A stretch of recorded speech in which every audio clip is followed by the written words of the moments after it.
السلام علیکم، کیا حال ہے آپ لوگوں کے؟ میں سید عمر رضا آج میں سیرت النبوی سیریز سٹارٹ کرنے جا رہا ہوں، جس کے اندر پارٹ 1 کے اندر میں سٹارٹ کروں گا۔ میں ایک بیک گراؤنڈ دوں گا کہ ایکچولی میں سیرہ کی کیا امپورٹنس ہے، اور ایک حضرت ابراہیم علیہ السلام سے لے کر ہسٹری تھوڑی سی ڈیفائن کروں گا، جس کے اندر ملٹیپل ریلیجنس کو جو ہے ساتھ میں ملا کر میں ایکسپلین کروں گا۔ تو میں اسٹارٹ کرتے ہیں، ٹھیک ہے؟ سب سے پہلے سیرت النبوی ایکچولی میں کیا ہے؟ ہمارا جو قرآن نازل ہوا ہے، سیرت النبوی جو ہے ایکچولی میں میرے نبی نے اس قرآن کو اپلائی کیا ہے لائف کے اندر، کر کے دکھایا ہے، ٹھیک ہے؟ یعنی کہ مینول ہے قرآن، اور اس کی چلتی پھرتی جو تصویر ہے وہ ہمارے نبی محمد صلی اللہ علیہ وسلم۔ تو اس بات سے آپ لوگ اندازہ لگائیں کہ کیا امپورٹنس ہے سیرہ کی، کہ کوئی بھی چیز ہے جو اللہ نے کلام کیا ہے، جو اللہ نے احکامات نازل کیے ہیں، وہ ایکچولی میں کس طریقے سے پرفارم ہوئے ہیں، کس طریقے سے میرے نبی نے اس کو ادا کیا ہے دنیا کے اندر، وہ چیز سیرہ ہے۔ تو اگر ہمیں یہ بات سمجھ آ جائے کہ میرے نبی نے کون سی چیز کس کس طریقے سے کی ہے، کیا کیا اس کے اندر چیزوں کو اینالائز کیا ہے، کس چیزوں کو امپورٹنس دی ہے، کس چیز کو چھوڑ دیا ہے، تو اس سے ہمیں زندگی سمجھ آ جاتی ہے۔ اور ایک چیز جو میں سیرہ سیریز کے اندر کر رہا ہوں، وہ باقی سیریز سے ڈیفرنٹ اس لیے ہوگی کیونکہ ویسے تو آپ سیرہ سنتے ہیں، سیشنز بھی ہوتے ہیں، اس کے اندر سیرہ جو ہے بیسکلی بتایا جاتا ہے کہ میرے نبی کا لباس ایسا تھا، میرے نبی بولتے ایسے تھے، میرے نبی اپنی ازواج مطہرات کو ٹائم اس طریقے سے دیتے تھے۔ جنرل معاملات پہ زیادہ فوکس کیا جاتا ہے، چلتے ایسے تھے، اٹھتے ایسے تھے، بیٹھتے ایسے تھے، ٹھیک ہے؟ تو یہ چیزیں تو ہمیں پتہ ہیں، لیکن مائنڈ سیٹ جو ان کی سوچ تھی، وہ ایز اے سسٹم کس طریقے سے اپلائی کرتے تھے، ایز اے لیڈر کس طریقے سے تھے۔ ابھی ایز اے آپ لوگوں نے جو زیادہ تر جو سنا ہے سیرہ کو، وہ ایز اے ہسبینڈ میرے نبی کو دیکھا ہے، ایز اے فادر میرے نبی کو دیکھا ہے، ٹھیک ہے؟ ایز اے فرینڈ میرے نبی کو دیکھا ہے۔ زیادہ تر ہم نے اس طریقے سے دیکھا ہے، انڈیویجول لیول پہ نبی کی سیرہ ہمارے ذہنوں میں ہے۔ خوشبو پسند کرتے تھے، ٹھیک ہے؟ اور جو ہے ٹھنڈا پانی پسند تھا، لوکی پسند کرتے تھے، یہ ساری چیزیں ہم نے جو ہے اپنے نبی کی پتہ ہیں ہمیں۔ مسواک کرتے تھے، یہ جو سنتیں ہیں یہ تو ہمیں چیزیں پتہ ہیں، چلتے ایسے تھے، سلام اس طریقے سے کرتے تھے۔ لیکن وہ جو ایک اور بہت بڑا ایک جو میرے نبی کی سیرہ کا جو پارٹ ہے، پورشن ہے، وہ یہ ہے کہ بھائی ایز اے لیڈر کس طریقے سے سسٹم کو بناتے تھے، معاملات کیسے بناتے تھے۔ جیسے کہ آپ لوگوں کو اکثر کو نہیں پتہ ہوگا کہ مسلمانوں کا فائنینشیل سسٹم کس طریقے سے میرے نبی نے بنایا تھا، مسلمانوں کا عدل کا یا جوڈیشری کا جو سسٹم تھا وہ کس طریقے سے میرے نبی نے بنایا تھا۔ سملرلی ایک چیز اور بھی ہے کہ بھائی کس طریقے سے جو ہے پارٹنرشپ کرنی ہے یا کانٹریکٹ کرنے ہیں، کس طریقے سے مل کر کوئی بھی کام کرنا ہے، اس کے کون کون سے اصول اور ضوابط میرے نبی نے طے کیے۔ اور بہت سی ایسی چیزیں ہیں کہ بھائی کس طریقے سے جو ہے نا ایک سسٹم بنا کر دین کو اپلائی کیا میرے نبی نے۔ کب میرے نبی غصے میں آئے، کب میرے نبی نے جو ہے نا نیگوشیشن کی، کب میرے نبی نے سختی کی۔ اور ایک چیز ہمیں جو ہے سمپل سی بات ہے کہ جہاں پہ میرے نبی نے سختی کی ہے وہاں پہ ہمیں بھی سختی کرنی ہے، جہاں میرے نبی لینینٹ رہے ہیں، نرم رہے ہیں، وہاں نرم رہنا ہے۔ وہاں ہم نرمی نہیں دکھا سکتے جہاں میرے نبی نے سختی کی ہے، اور وہاں ہم سختی نہیں کر سکتے جہاں میرے نبی نے نرمی کی ہے۔ تو اور یہ ہر انسان کے لیے ایک جو ہے نمونہ عمل ہے، کیونکہ آپ اس طریقے سے دیکھیں کریٹر آف یونیورس جو اللہ سبحانہ و تعالیٰ ہیں، انہوں نے کیا کیا، انہوں نے اپنا آخری ریپرزنٹیٹو، آخری نبی محمد صلی اللہ علیہ وسلم اس زمین پہ بھیجا، تاکہ آخری جو شریعت ہے، جو سسٹم ہے، وہ اس زمین پہ نافذ کر دیں، پھر قیامت آ جائے۔ آپ صلی اللہ علیہ وسلم نے فرمایا دونوں انگلیوں کے اشارے سے کہ میں اور قیامت اتنے قریب ساتھ بھیجے گئے ہیں۔ تو اصل میں سسٹم ہی ایسی چل رہا ہے، حضرت آدم علیہ السلام سے لے کے لاکھوں 1,24,000 پیغمبر موجود ہیں، رسول اللہ نے بھیجے۔ تو ان کا مقصد یہی تھا کہ لوگ بھٹک جاتے تھے، اللہ کے احکامات بھول جاتے تھے، تو اللہ ایک نبی بھیجتا تھا جو کہ مدد کرتا تھا، ان کو سیدھا راستہ دکھاتا تھا، اور یہ ساری پورے سینیریو ہوئے ہیں. ٹھیک ہے، تو جب آپ یہ دیکھیں گے کہ کائنات کا رب کہ ہم سے خطاب کر رہا ہے، ٹھیک ہے، اور اس نے اپنے احکامات اپنے نبی کو دیے ہیں، اور جو کہ قرآن میں موجود ہیں. اللہ نے ڈائریکٹلی خطاب کیا ہے، وہی کا جو سسٹم آیا ہے، اللہ نے ڈائریکٹلی، اللہ کے الفاظ ہیں جو کہ قرآن میں لکھے ہوئے ہیں، یعنی کہ کریٹر آف دا یونیورس ہم سے خطاب کر رہا ہے. اللہ واحد القہار ذوالجلال والاکرام، اللہ ہم سے خطاب کر رہا ہے اور ہم اسے امپورٹنس ہی نہیں دے رہے ہیں. ٹھیک ہے، اور سوچیں کہ بھائی جس نے دنیا بنائی ہے وہ آپ سے بات کر رہا ہے اور ہمیں وہ پتہ ہی نہیں، اور اس نے ایک نمونہ بھیجا ہے کہ یہ جو میں نے احکامات دیے ہیں اس کو کرنا کس طریقے سے. وہ بھی چیزیں ہمارے سامنے ہیں لیکن ہم پڑھتے نہیں. اس لیے سیرہ کی بہت امپورٹنس ہے. سیرت جب انسان کو سمجھ آئے گی تو اصل میں قرآن سیرت النبوی ہے، کہ جو بھی آیا ہے وہ میرے نبی نے کر کے دکھایا. ٹھیک ہے، تو آپ اس بات پر غور کریں کہ ہماری زندگی کہاں جا رہی ہے. ہم لائف کے اندر جو بھی کام کرنا چاہتے ہیں اس کو تو ہم بہت محنت سے کرتے ہیں. جو بھی حاصل کرنا چاہتے ہیں، چاہے وہ نوکری ہو، کاروبار ہو، کہیں پہنچنا ہو، اس میں ہم کتنی محنت کرتے ہیں. ایک دوسرے سے آگے نکلنے کے لیے دن اور رات ایک کر دیتے ہیں، طاقت خون پسینہ بہا دیتے ہیں. ٹھیک ہے، لیکن یہ المیہ ہے کہ اللہ کے رب کے جو احکامات ہیں وہ اس کو ہم لفٹ ہی نہیں کرا رہے ہیں ہمارے لیے، کیونکہ نظر نہیں آ رہا ہے. قرآن سے ہمارا تعارف نہیں ہے. ہم جو ہے سب کام کریں گے. قرآن کو ہم نے ایک برکت کی کتاب سمجھ لیا ہے کہ اس کو میں پڑھوں گا تو بس نیکیاں ملیں گی. کیا لکھا ہوا ہے اس کو سمجھنے کے لیے ہم کوئی محنت نہیں کرتے. اللہ قرآن میں فرما رہا ہے افلا یعقلون، تم عقل کیوں نہیں کرتے، سوچتے کیوں نہیں ہو. ہم نہیں سوچتے. تو مقصد یہی ہے کہ سیرت النبوی انسان کے جو سسٹم ہے، مینٹل سسٹم جو اللہ نے بنایا ہے، وہ سٹوری ٹیلنگ کے تھرو جو ہے نا زیادہ آسانی سے بات سمجھ جاتا ہے.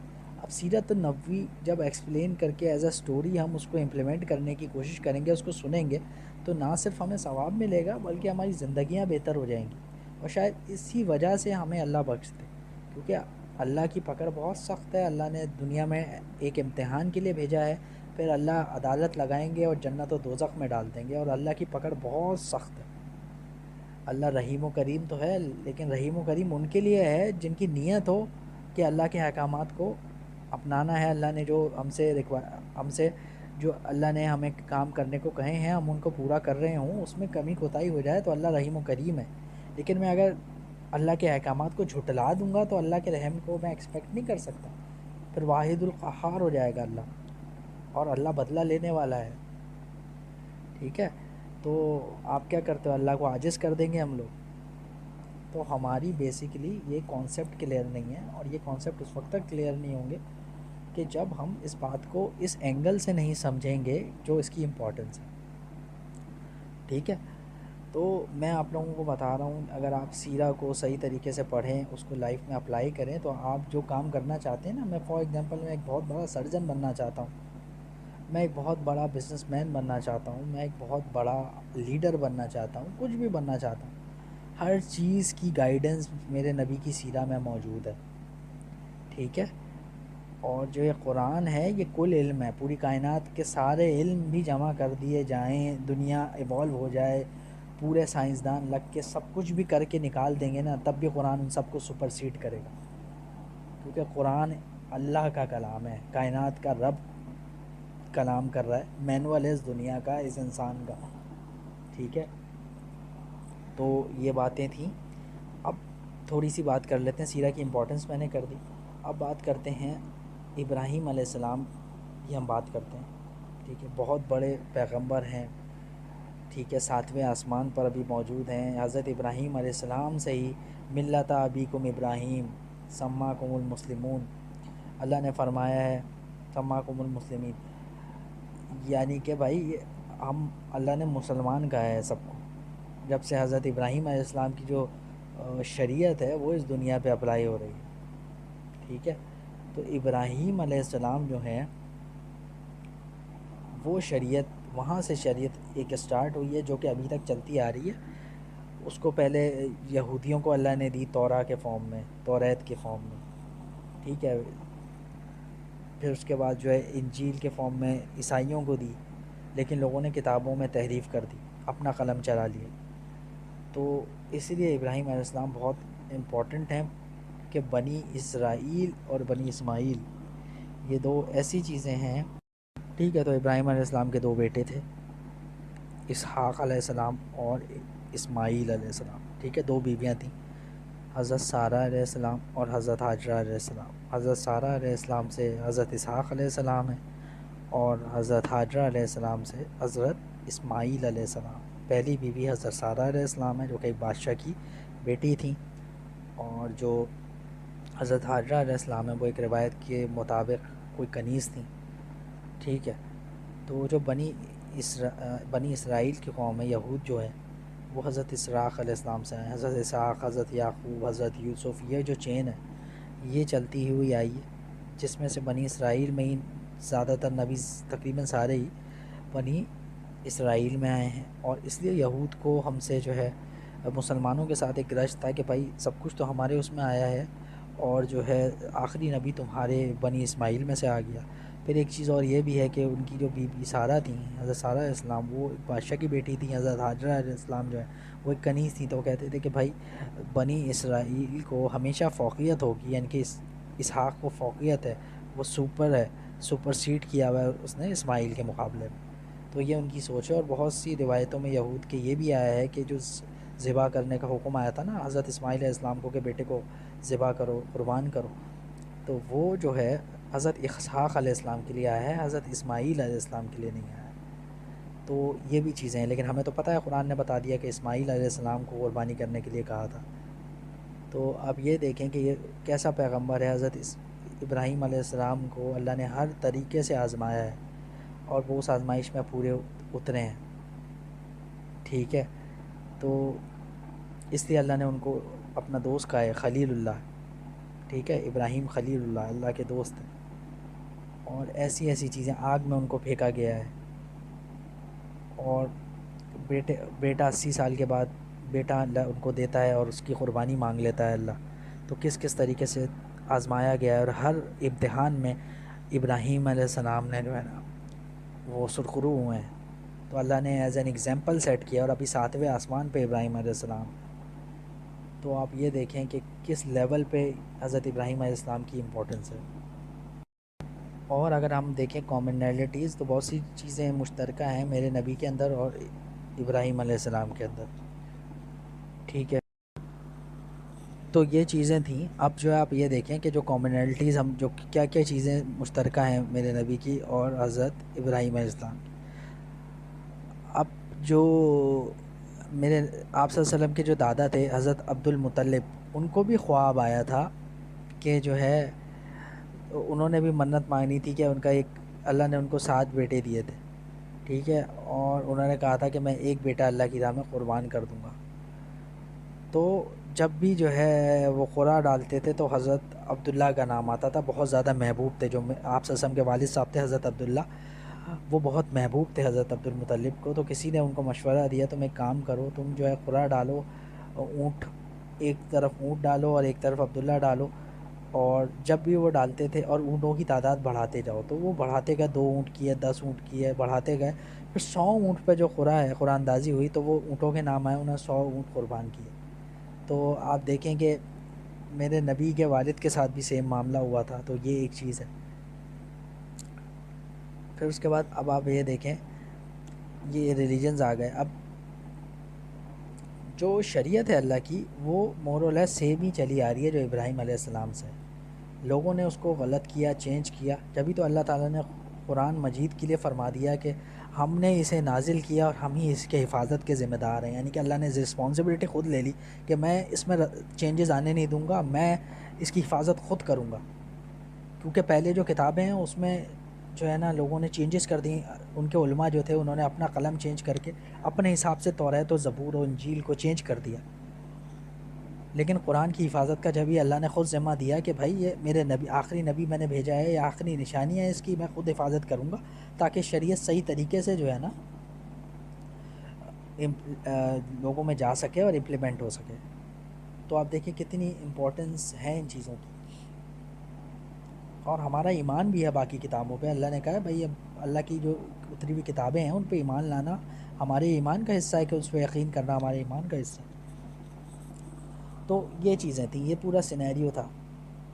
ٹھیک ہے. اور جو ہے آپ لوگوں کو یہ بھی پتہ ہوگا کہ مدینہ کے قریب جو یہودی قبائل ہیں وہ آباد تھے. بنو قریظہ، بنو قینقاع، بنو نذیر، یہ یہودیوں کے قبائل تھے جو وہاں پہ پہلے سے آباد تھے. وہ آباد کیوں تھے؟ کیونکہ ان کو پتہ تھا کہ آخری نبی یہیں سے آئے گا، ہمارا مسیحا کہتے ہیں وہ یہیں پہ آئے گا. ان کو پتہ تھا. اور آپ صلی اللہ علیہ وسلم جب تشریف لائے ہیں تو یہودیوں نے انہیں پہچان لیا اور یقین بھی کر لیا، لیکن مانا نہیں کہ ہے تو، لیکن مانیں گے نہیں. تو آپ یہ دیکھیں جب ہی اللہ تعالیٰ نے کہا یہ تم کو ایسے پہچانتے ہیں جیسے باپ بیٹے کو پہچانتا ہے، لیکن مانتے نہیں. پہچان گئے تھے لیکن وہی شرارت تھی، نہیں مان پائے. ٹھیک ہے. اور ابھی بھی وہ جو ہے نا اپنے مسیح کا انتظار کر رہے ہیں، جیسے وہ مسیح الدجال کہتے ہیں. جو ہمارے لیے دجال ہے لیکن ان کے لیے وہ مسیح ہے. تو آپ یہ سینیریو دیکھیں. تو یہود اپنی جو بھی ان کی کتاب ہے اس پہ آج بھی پوری طریقے سے عمل درآمد کر رہے ہیں. They are doing it. اور ہم مسلمان ہیں، تعداد میں تو ہم بہت زیادہ ہیں، لیکن اپنی کتاب کو ہی نہیں جانتے. ٹھیک ہے. تو یہ ایک چیز ہے. اب آ جاتے ہیں ہم سیرت کی بات کرتے ہیں کہ بھائی اللہ تعالیٰ نے، اب آپ ایک سسٹمیٹکلی سمجھیں کہ اللہ تعالیٰ نے سعودی عرب، سرزمین عرب کو ہی کیوں چوز کیا اپنے نبی کو اتارنے کے لیے، آخری نبی. ایک تو جغرافیکلی آپ دیکھیں تو مور اور لیس دنیا کا سینٹر بنتا ہے. عرب کا ایریا آپ نکالیں تو سینٹر ہی بنے گا. ایک یہ وجہ ہے. دوسری وجہ آپ یہ سمجھیں کہ بھائی اس وقت آپ دیکھیں کہ کس طریقے سے ڈائنامکس تھے، سسٹم چل رہا تھا پوری دنیا کا. دو سپر پاورز تھیں اس زمانے میں. ایک سپر پاور تھی رومن امپائر اور ایک تھی پرشین امپائر، یعنی کہ فارس کا امپائر اور ایک روم کا امپائر. یہ دو امپائرز تھے. ایک اور ایک ایسٹ کی طرف تھا اور ایک ویسٹ کی طرف تھا. بیچ میں جو ہے نا میرے نبی کو اتارا گیا. دونوں ہی ایک دوسرے پہ سے لڑتے تھے، سپرسیڈ کرنے کی کوشش کرتے تھے. اور اگر ہم کمپیئر کریں اس پوائنٹ کو آج سے، تو آج بھی آپ یہی دیکھ لیں کہ دو سپر پاورز ہیں. ایک تو امریکہ ہے، یونائٹڈ اسٹیٹس آف امریکہ. ٹھیک ہے. جو کہ آپ یہ سمجھ لیں روم کی سائڈ پہ ہے. روم اور امپائر سے اس کو ریلیٹ کریں، اور پرشین امپائر کے اس سے ریلیٹ کریں آپ چائنا اور رشیا کو اگر ملا دیں تو ایک سپر پاور بنتی ہے. اس وقت بھی جو عرب کی سرزمین تھی، اس سرزمین بہت خستہ حال میں تھی. ٹھیک ہے. اور جو ہے کوئی خاص چیز نہیں تھی وہاں پہ. آج بھی آپ سینٹر میں دیکھ لیں تو ہم مسلمان پسے میں ہی ہیں. تو یہ ریلیشن آپ آج بھی بن رہا ہے کہ بھائی کس طریقے سے وہ دوبارہ سے وہ حالات آ گئے ہیں کہ بھائی کہ اب دوبارہ سے مسلمانوں کو، کیونکہ ہمارے پاس شریعت موجود ہے اور ہمیں پڑھنا ہے، علم حاصل کرنا ہے، تو سینیریو آپ دیکھیں گے کہ مور اور لیس سیم ہی ہے. اب آپ ایک چیز دیکھیں بھائی کہ جو ہے اب عرب کی قوم کو کیوں چوز کیا گیا؟ عرب کی قوم کے اندر جو ان کی اپنی خصوصیات تھی نا، جیسے وہ کسی سے وعدہ کرتے تھے نا تو اس کو وفا کرتے تھے. حلف الفضول کہتے تھے. حلف الفضول کا مطلب یہ ہوتا تھا کوئی بھی مظلوم ہوگا نا اگر، اس کے لیے سب کھڑے ہو جائیں گے. اگر کسی کو امان دے دیتے تھے نا وہ، تو اس کے لیے اپنی جانیں تک قربان کر دیتے تھے بھلے کہ. اور اتنے پکے تھے. حالانکہ لڑائی جھگڑا، ہر بیٹیوں کو دفن کر دیتے تھے، ساری برائیاں موجود تھیں ان کے اندر، لیکن آپ یہ دیکھیں گے کہ جو وعدے تھے اس کا پاس رکھتے تھے. ٹھیک ہے. اور جو کہ کیا کہتے ہیں، ان کی جو شاعرانہ خصوصیات ہیں وہ اس لیول پہ، شاعر بہت زیادہ تھے عرب کے اندر. یعنی کہ بات کرنا، ہائی لیول کی باتیں کرنا، مطلب وہ ہوتا ہے نا دریا کو کوزے میں بند کرنے والی بات، کہ بہت اسپیسیفک ورڈز کے اندر پوری بات سمجھا دینا. ٹھیک ہے. تو میرے نبی کو بھی اللہ نے یہی چیزیں جو ہے نا عطا کی تھیں. اور قرآن آیا ہی اسی طریقے سے، کیونکہ جب قرآن اترا تو لوگوں نے کہا یہ تو شاعر کا کلام ہے. اللہ نے بھی کہا کہ بھائی نہ یہ شاعر کا کلام ہے، نہ یہ کاہن کا کلام ہے. اور اللہ نے چیلنج کیا کہ جاؤ، اگر ایک آیت بھی ایسی بنا سکتے ہو نا، تم تو ہائی لیول کے شاعر ہو، شعرا ہو، تم تو پوری دنیا میں دھوم مچی ہوئی ہے، ہمت ہے تو ایک آیت بنا کر لے آؤ۔ وہ آیت بنا کے نہ لا سکے کیونکہ اللہ کا کلام تھا۔ تو یہ چیزیں تھیں جس کی جیسے وہ ہوتا ہے نا کہ آپ شعر کہتے ہیں، ہمیں تو شعر کی سمجھ نہیں ہے، لیکن جس کو سمجھ ہوتی ہے وہ شعر کے وزن کا اندازہ لگاتا ہے کہ بھائی کتنا وزن ہے، وہ پکڑ لے گا۔ تو یہی چیزیں تھیں جس کی وجہ سے جو ہے نا قرآن نازل ہوا ہے، اور جو ہے عربی زبان کو اللہ نے چوز کیا ہے، کیونکہ عربی زبان آپ کو پتہ لگے گا بہت وسیع ہے۔ اگر کسی بھی اور زبان میں آتا تو بہت زیادہ جلدوں میں آتا، بہت زیادہ ہوتا۔ عربی زبان اس طریقے سے مطلب سمجھا دیتی ہے چھوٹی سی اس کے اندر کہ پورا سینیریو آپ کو سمجھ میں آ جاتا ہے۔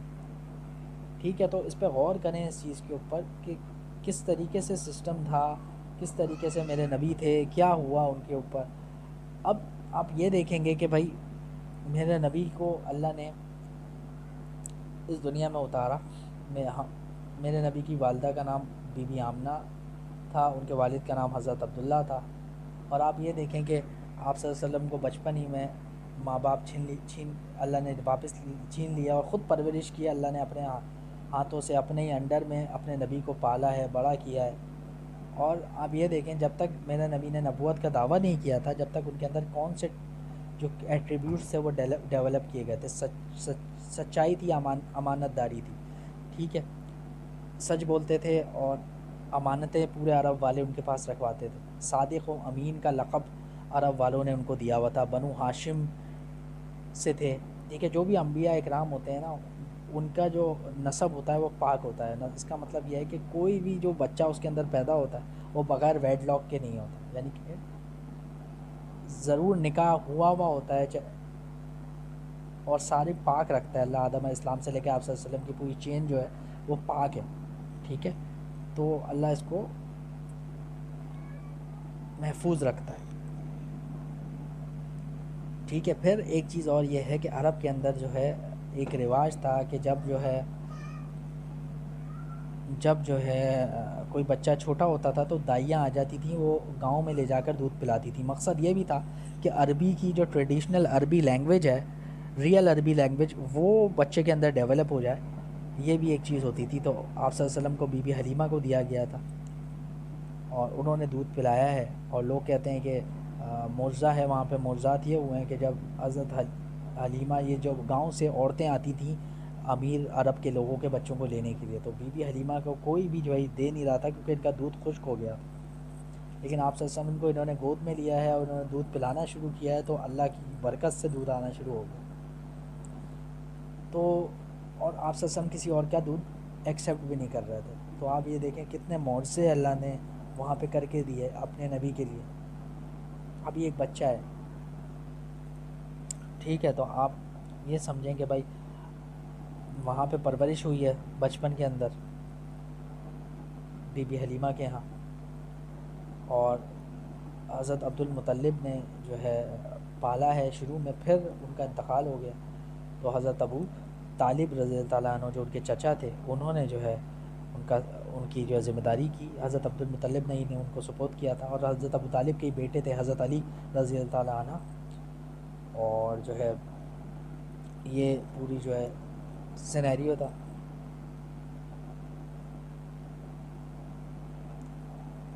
اور بچپن سے ہی جو ہے الگ ہی پرسنالٹی تھی میرے نبی کی، لگتا تھا کہ کیریکٹر الگ لیول کا تھا بالکل، اور یہ چیزیں تھیں۔ اب ہم اس کو جو ہے آگے والے سیشنز میں انشاءاللہ اس کو ڈسکس کریں گے، باقی نیکسٹ پارٹ میں، ٹھیک ہے۔ السلام علیکم۔ اگر سمجھ آیا تو لائک کریں اور سبسکرائب کریں، شکریہ۔